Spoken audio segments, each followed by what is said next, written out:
Russian President Vladimir Putin has agreed to pause strikes on Ukrainian energy targets for 30 days after a lengthy phone call with his US counterpart, Donald Trump.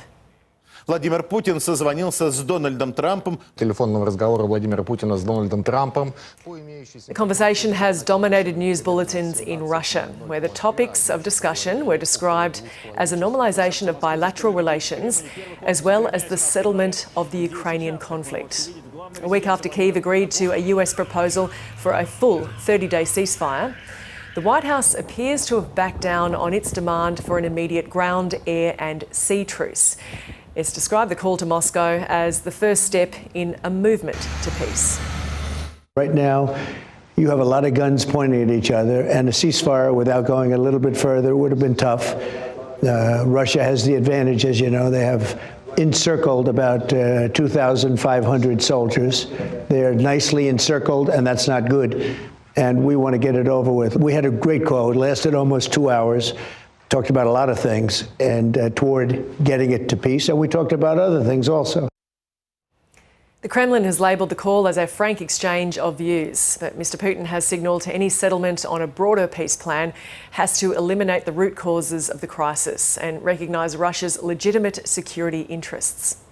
Moscow has agreed to a US push for it to stop attacking Ukraine's energy infrastructure for 30 days, but it's demanded no more mobilisations in Ukraine or the rearmament of its armed forces, along with the termination of foreign military assistance and intelligence sharing. Russia has agreed to exchange 175 prisoners of war and to return 23 seriously injured Ukrainian soldiers. Negotiations will also begin on the implementation of a maritime ceasefire in the Black Sea. Speaking from Finland, the Ukrainian President Volodymyr Zelenskyy welcomed the development, but says Russia's limited concession shows it's not ready to end the war. We are sceptical when it comes to trusting the Russians. There is no trust to Putin. That's why I'm saying we need to understand how it will work technically, so that it will not depend on their desire only. Ukraine's energy infrastructure has been pounded by Russian forces during the 3 years of war. Power is often cut to tens of thousands of people at a time across the country. In return, Kyiv has targeted sites deep inside Russia, including some of its energy assets. Sirens sounded in the Ukrainian capital after the Trump-Putin phone call. Residents there doubt it will bring lasting peace. I think these talks will lead to nothing. The Russian Federation keeps destroying.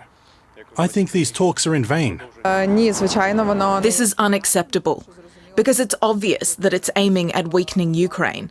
And to restart an offensive from the beginning, it will only lead us to being less ready for the Russian attack, which is imminent. Talking about peace with such people will lead to nothing in the future. We've seen already ceasefires for 30, 60, 90 days in the past, starting from 2014, and unfortunately they didn't bring any good. Since Donald Trump returned to power, relations with Kyiv have deteriorated and the US has opened direct dialogue with Russia.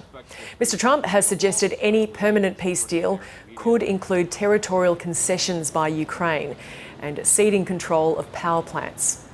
Other Western allies are standing with Ukraine, insisting Kyiv must be involved in future negotiations. The first steps are being put in place, but the objective must remain the same. A ceasefire which is measurable and verifiable, fully respected.